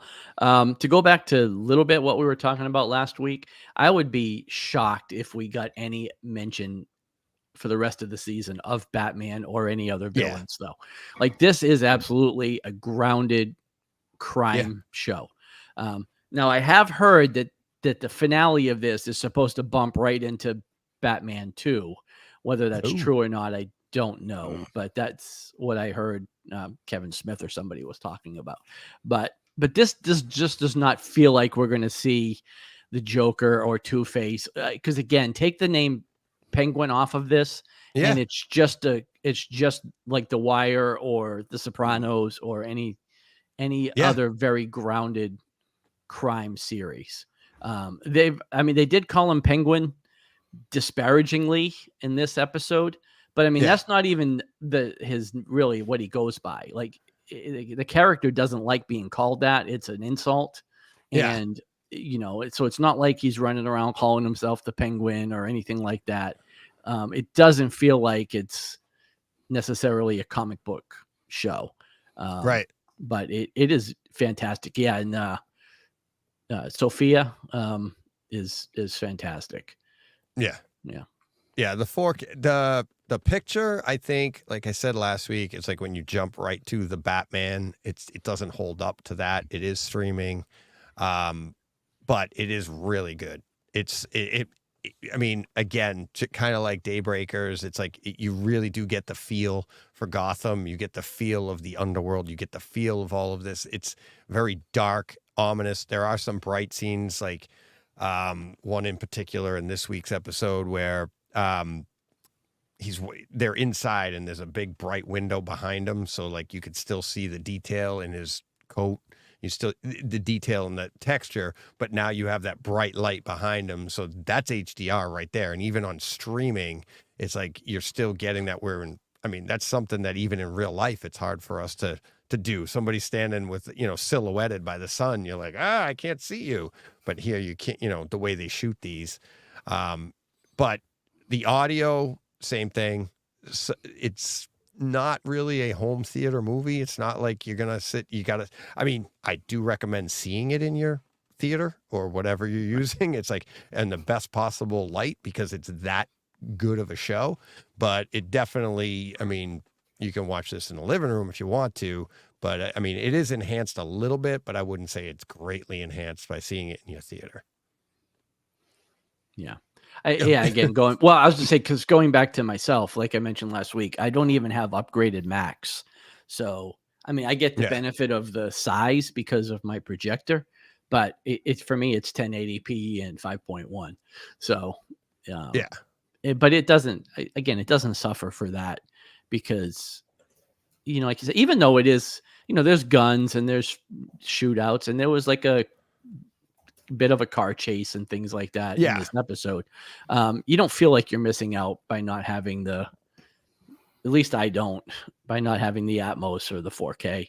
There is some upscaling that happens through my equipment anyways, but but it's but it's a great show. I mean, the storyline is, again, I can't wait to sit, now that you say that, it's going right into the, Batman 2. Again, don't hold me to it, but that's what I hear. Yeah. But all right. That was that. That's let's see. All right. What do we want to do next? Steve, which one would you like here? Take your pick. I mean, the one I really do want to get to is the one on the far right there, on that in the middle column. I think you've got there, that one. I'm interested to hear about this. Yeah, I don't know if you want to do that now or you want to leave it to the end, or up to you. There's quite a bit to say.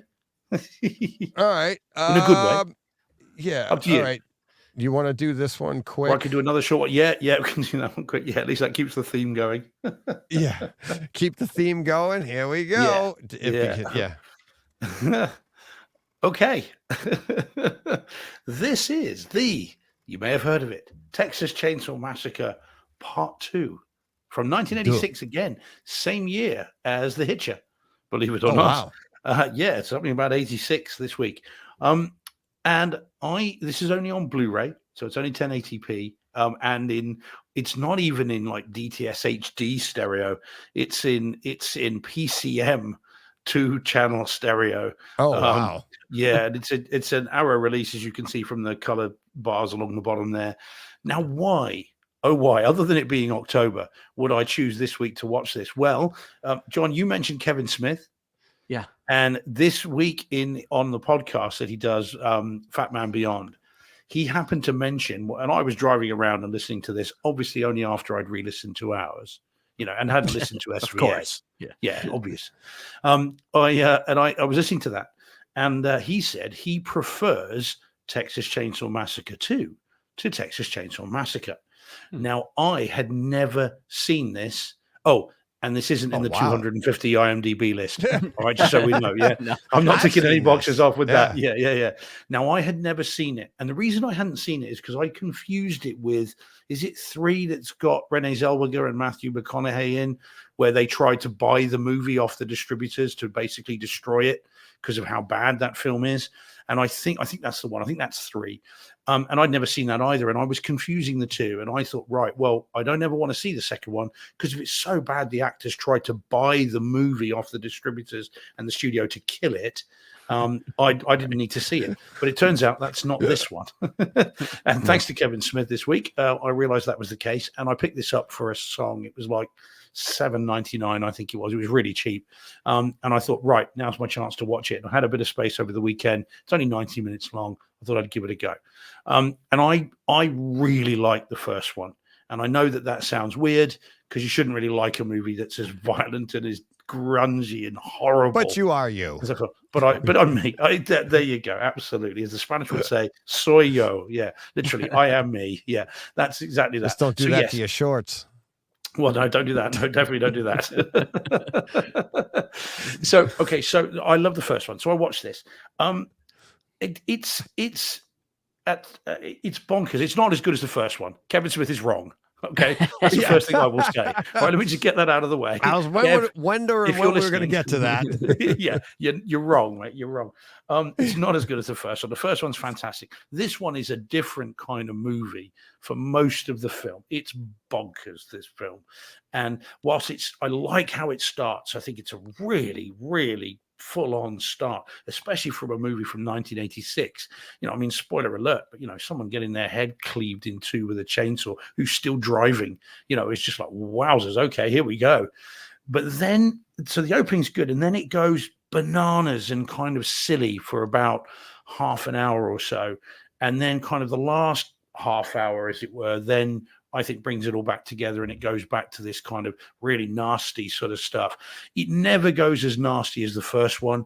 This is, as I said, a different kind of movie. This is more comedy at times than the first one. The first one's got no humor in it at all. Whatever the opposite is of no humor. I mean, there's just nothing. I mean, or of humor. That's what that is. So I think it's a different film, even though it is by Toby Hooper. But I did enjoy it, and there are some bits in it that are good, and I'm glad I've seen it, even if I can't tick it off my 250 list. I am glad I've seen it, and I'm glad I own it, and it is a movie that I'll revisit.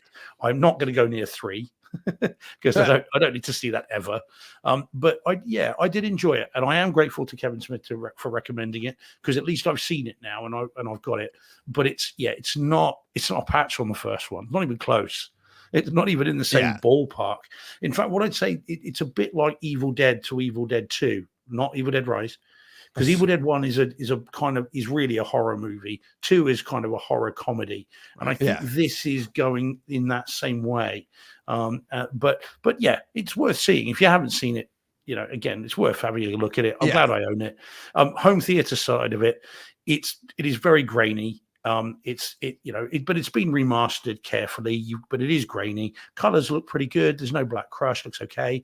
Audio is, there's only so much that even, my system can upmix to Neural X, and it was trying. There are some times where Leatherface runs past the camera and it does move along the wall, but that's purely my receiver going, look, we're doing our best here. Like, what more do you want? It's like, for goodness sake.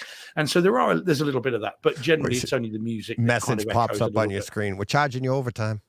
We're working too hard here. Yeah, that's it. Yeah. If you smell flames, you'll know why. Call fire brigade. But it's fun. It's fun enough. It was all right. And as I said, I'm glad I've seen it. But don't sell your grandmother to see it. It's not that big a deal, but it's worth seeing. All right, what does Jordan say? Oh, it's the fourth film. Is it? Steve, right. It's the fourth film, The Return of the Texas Chainsaw Massacre, a.k.a. Texas Chainsaw Massacre, The Next Generation, that has Renee Zellweger and Matthew McConaughey. All right. Well, there you go. That's the one they tried to buy back because it was so awful. And I'm not going to see 3. The title sounds awful. Yeah, it really does, doesn't it? And yet, having said that, I like the remake. I like the Marcus Nispel version they did. I like the sort of the 3D type one they did. I happen to really enjoy the Netflix one that came out a couple of years back, which is brutal as hell. That's where Leatherface walks onto a bus full of people and just lets fly, and it's just stuff everywhere. I actually really enjoyed that. Stuff. Yeah, it's called people. It's people. They don't look like people by the time he's finished, Deej. Nope, but it's still people that goes everywhere. So it's definitely I'm glad I've seen it, and it is October, so I'm going to see it anytime. There you go. Obviously. Not that I need that as an excuse, as you well know. Yeah. Nope.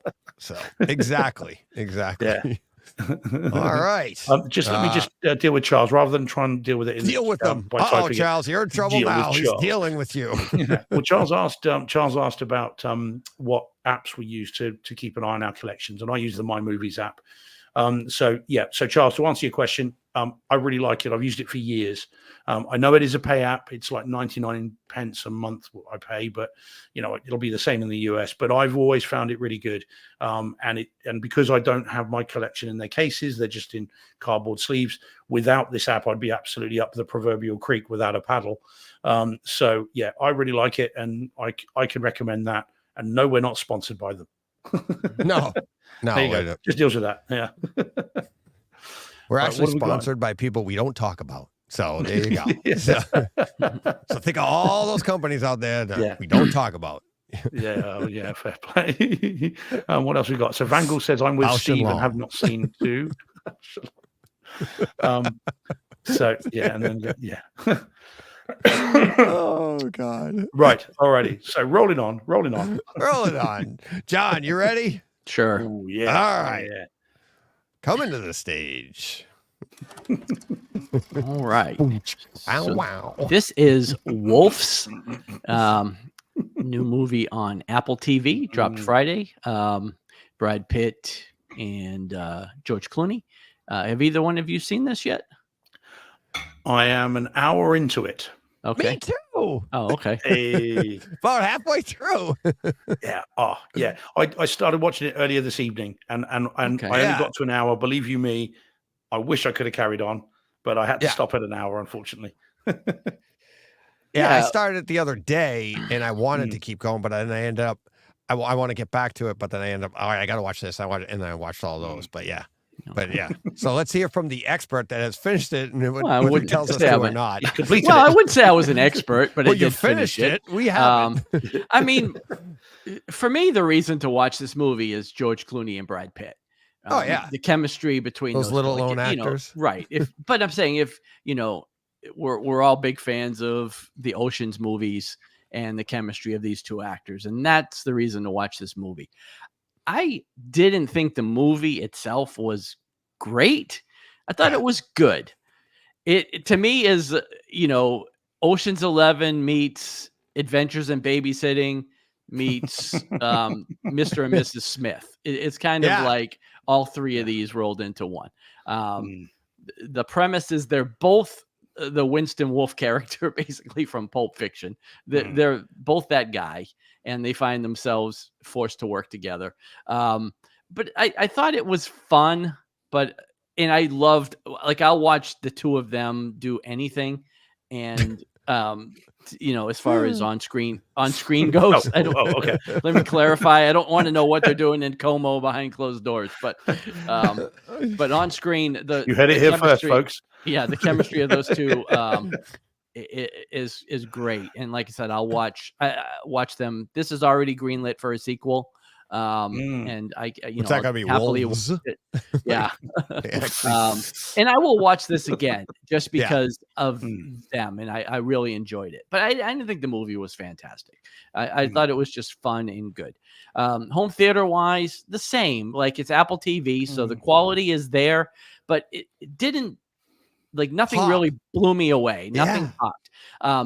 Visually, I think it's a dark movie for the most part.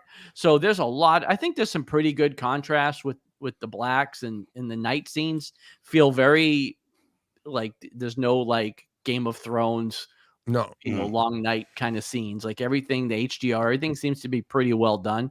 I didn't have any problems with that. I felt like it was like the Batman though. The blacks could have been deeper. But the Penguin, right? The Penguin, or the Batman. The way it's just not.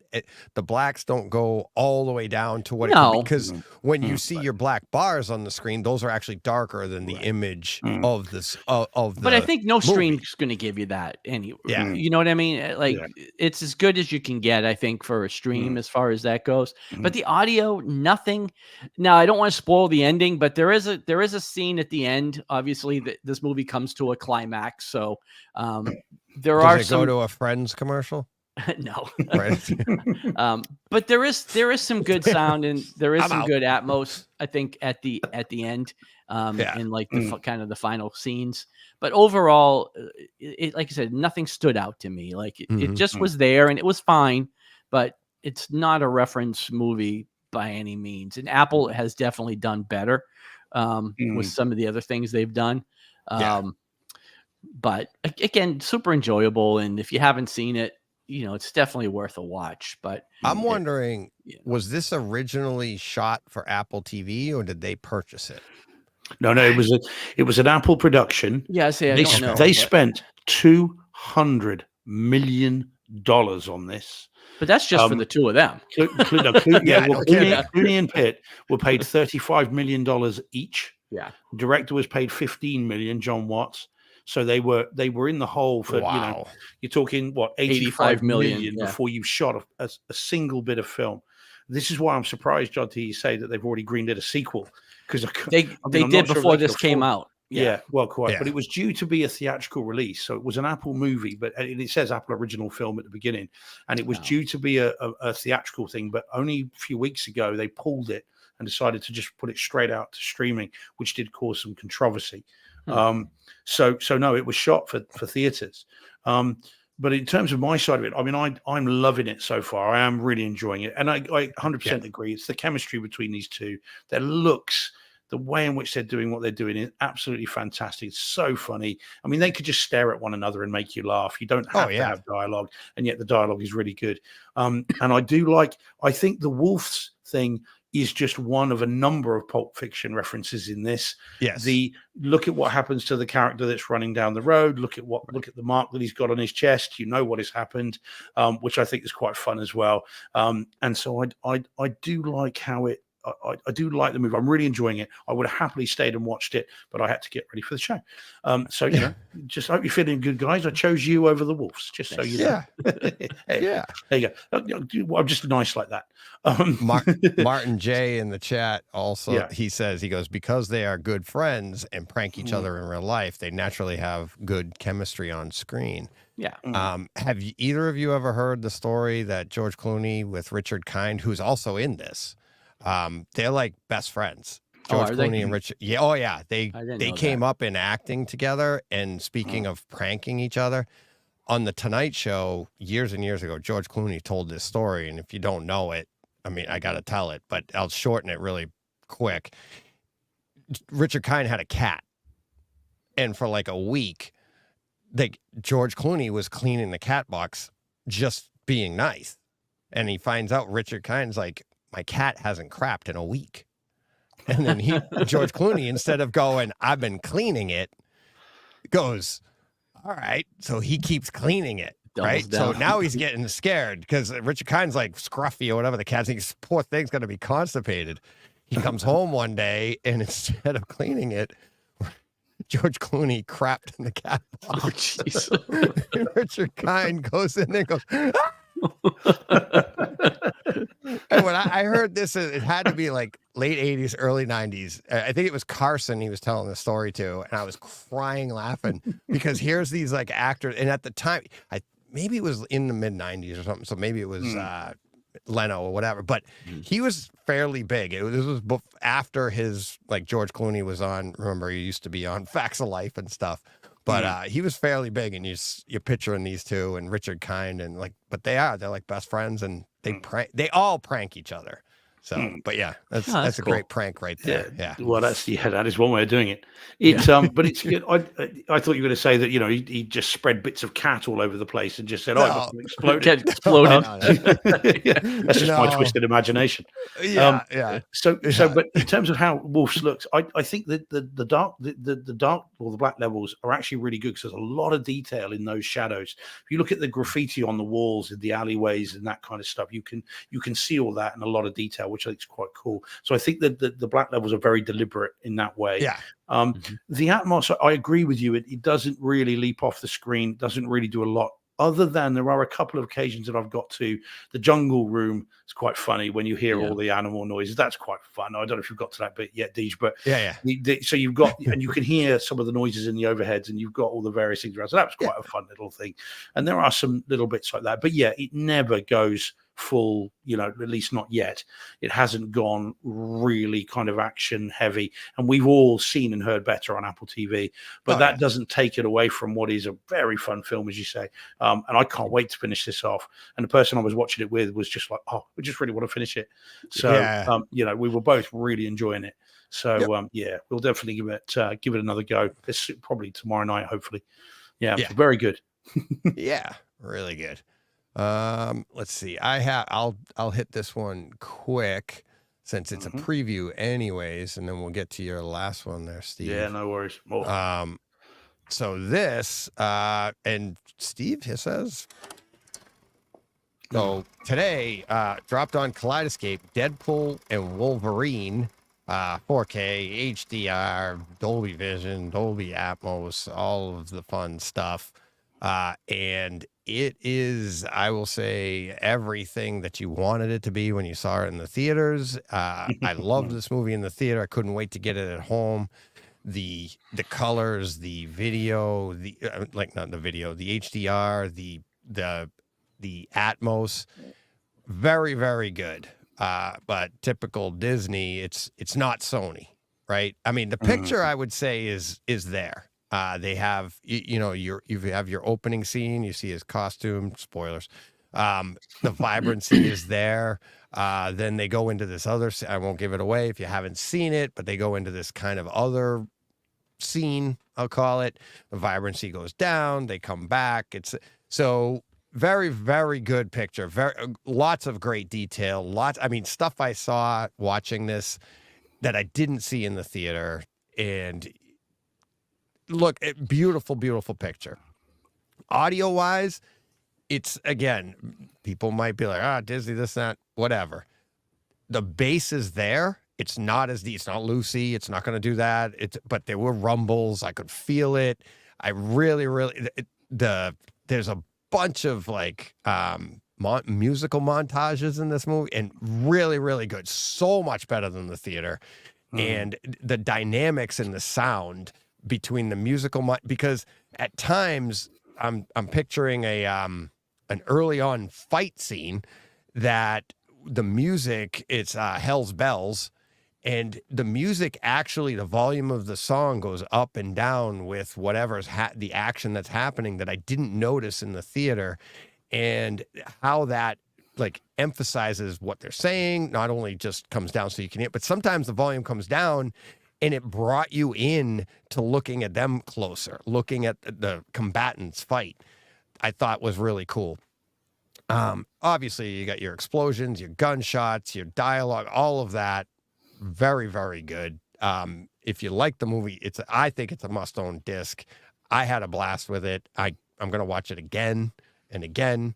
We all know, if you know the outtake, the much ballyhooed talked about outtake, not outtake, I'm sorry, end credit scene. Mm-hmm. Yeah. If you know that, when you see that, you get to a portion of the movie that references it, jump right to the end credit scene, and so that you can compare what you're talking about here. I'm not spoiling it for anybody. Anybody that's seen the movie is going, you're spoiling it. Nope. If you haven't seen it, nobody has a clue what I'm talking about. Mm-hmm. But when you see it, jump right to it. Jump right to the end credit scene, and you'll see it's like, oh my God, it's awesome. It's dead on. It's so funny. So really, that's a fun thing to do. But absolutely, when this comes out on disc, I think it's a must-own. In my opinion. Oh, yeah. I mean, who's not going to buy it that's listening to this or watching this? Surely we're all going to be there for that. Yeah. Yeah. So a lot of fun. So, and I thought it dropped on Disney Plus, because that's usually when Kaleidoscape gets it. But Steve was saying before the show that it hadn't dropped yet. Yeah, so it's not here anyway. I mean, and they would. I mean, it'll be trumpeted everywhere when it finally hits Disney Plus. Yeah. I think it's kind of mid-October. Maybe it's a pay-per-view now. Can you rent it now on streaming or something? Yeah. I don't know. I hadn't looked. Yeah. I just got it.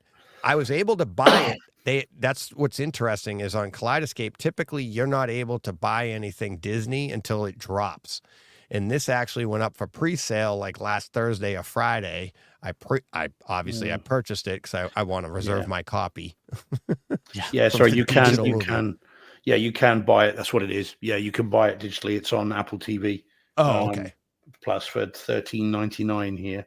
So yeah, I mean, I'm happy to wait. It's great, but I'll wait. Yeah. So when it dropped, I just bought it, and then over the weekend I was like, wonder when that's coming out, because usually Disney doesn't do that. You don't get to pre-purchase any of their movies. Usually, a few of them we've mentioned that it's a rare thing. So I looked up over the weekend and it said October, coming out October 1st digitally. So I was like, oh, all right, getting it Tuesday. So made sure to make space to my day today to take that in. And it was luckily it rained a little bit here, so I wasn't able to go to work. Just worked at Good the excuse. House. So exactly. So all right. So that was Deadpool Wolverine 4K HDR Dolby Atmos. I'm stalling for time. Where's your movie? Oh, this one. There we go. Yeah. All right. You ready, Steve? Oh, yeah. Born ready. Ready. Here we go. Okay. So this is the much talked about in the press and online anyway. Kevin Costner's Horizon, an American Saga, Chapter 1, in 4K UHD and in Dolby Atmos, a disc that I had to import from the US because there's no sign of a home video release here, at least that I could see, and I was not about to wait any longer. So I am a huge Kevin Costner fan, full stop, but I'm a particularly big fan of his Westerns. So Dances with Wolves, one of my favorite films, Open Range, one of my favorite movies. And in fact, I think I reviewed Open Range on the show a while back. So if it's Kevin Costner and it's in a Western, then I am there for it. Although I did not go to see this in theaters because there were poor reviews. The reviews weren't great. And also it's 3 hours and like 1 minute long. And if I want to see a film like that, I'd rather see it at home. So as soon as the disc was announced in the US, I pre-ordered it and it arrived last Wednesday, Thursday, whatever day it was. And it immediately went to the top of my list. So the reviews, in my opinion, they're wrong. The reviews that I had read said that it's boring, it's overlong, there's too much exposition, too many characters, and on and on and on. My view is that's nonsense. This film is very, very good indeed. Now, okay, there are supposed to be 4 of them, and they're 3 hours each. So what we're looking at here is the opening chapters of a saga. I mean, it literally says it in the title. And so you've got to take that on board. There is a lot of story. There's a lot of characters. But at home, in Cinema George, in the comfort of those chairs, and with the movie, it's a 1:85 ratio, so it fills the screen. And you can just wallow in it. And that's exactly what I did. And I was never bored. I was constantly and consistently entertained. I think this film is great. Is it as good as Dances with Wolves after the first viewing? No. Is it as good as Open Range? It's a different kind of movie to Open Range. Open Range is more of an action movie, really, whereas this is a saga in every meaning of the word. But it's really, really good. So film, great. Bring on chapter 2, says I. I hope he'll get to do 3 and 4. I'm not sure if he will, but I hope he will. He says he will, but he's already sold 1 house to make this. I don't know how many houses he's got to sell and to get money. Selling houses to get money. Anyway, who'd have thought? Way to bring it back around. He doesn't have a vineyard he can sell, does he? Yeah. If it's good enough for Francis Ford Coppola and Kevin Costner, it's good enough for all of us. So the movie is really good. Now, in terms of the video and the audio, so the video is every bit as sharp and as detailed, as colorful as a modern Western can produce. It's not razor sharp like Bad Boys for Life was. It's not that sharp, but I think it's trying to evoke an era.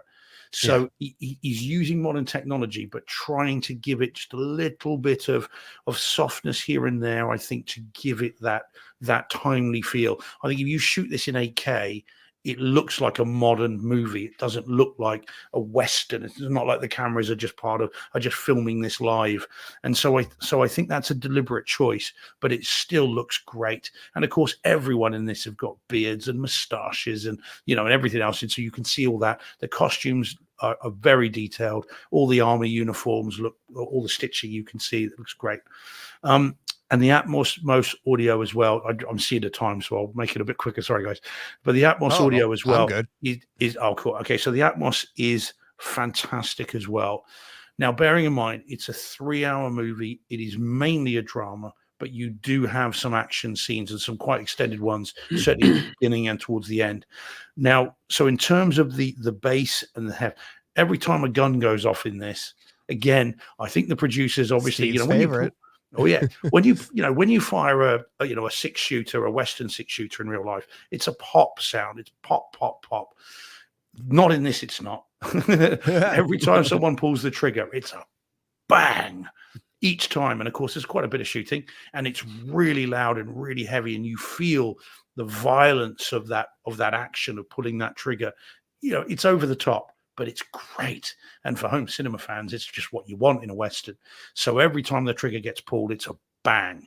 There are some lovely sort of both over the top scenes and subtle scenes as well that really come out from the Atmos. So at the beginning, I mean, it's right at the beginning, there is an attack on a settlement, and one of the settlements is set on fire.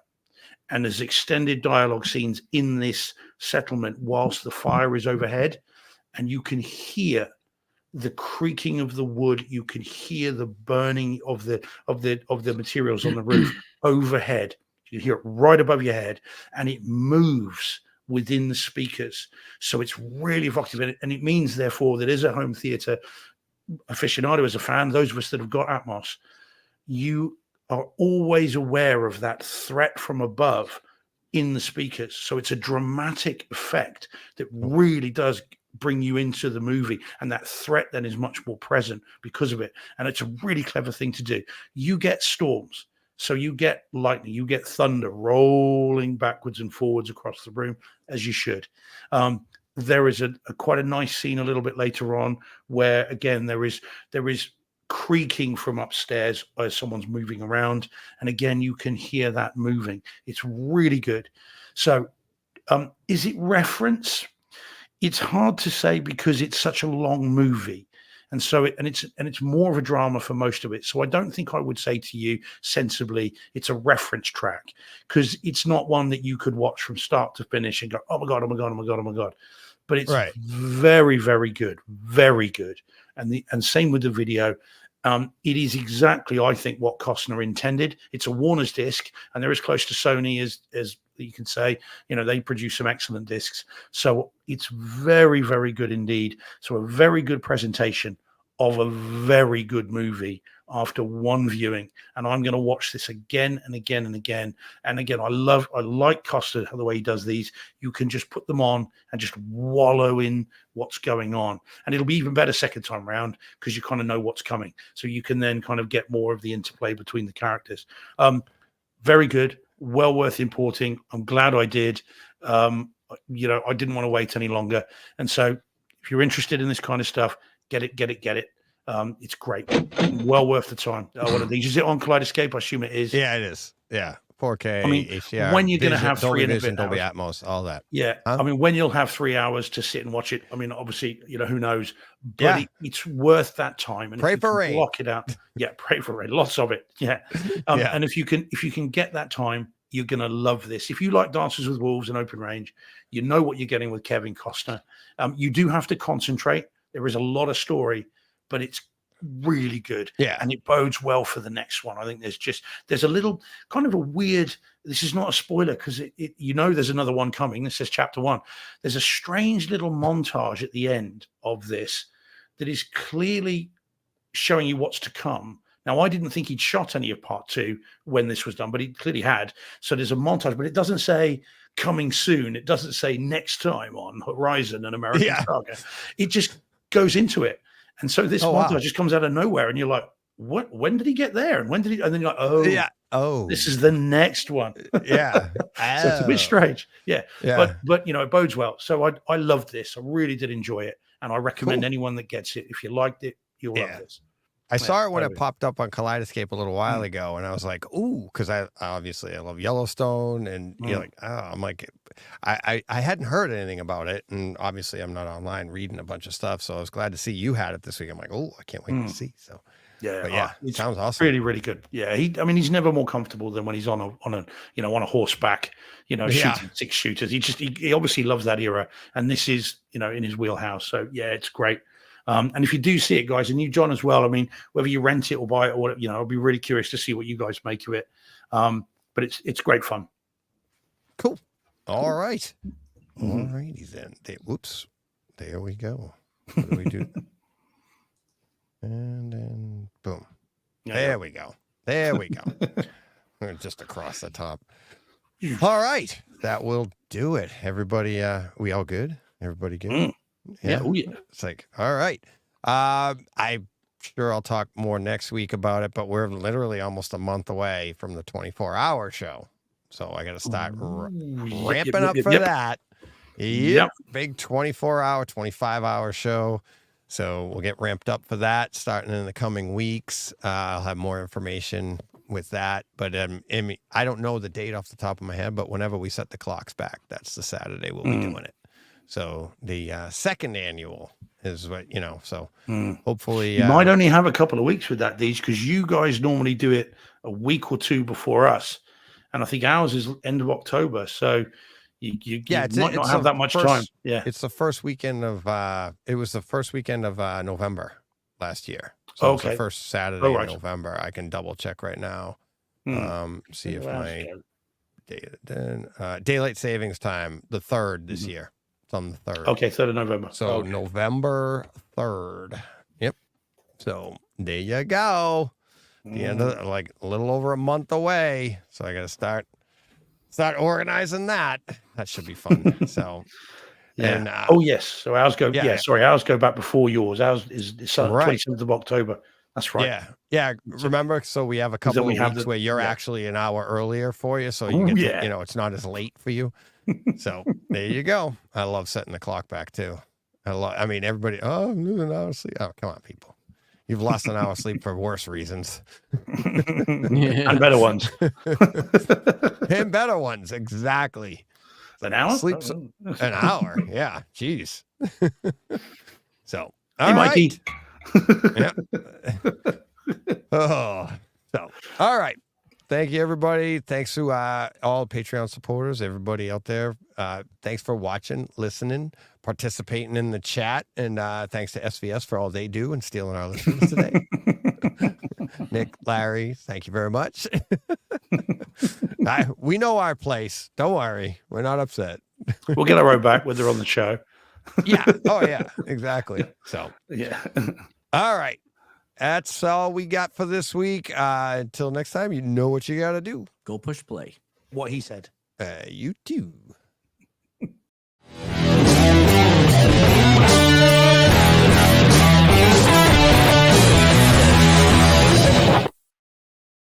Hey, Fred.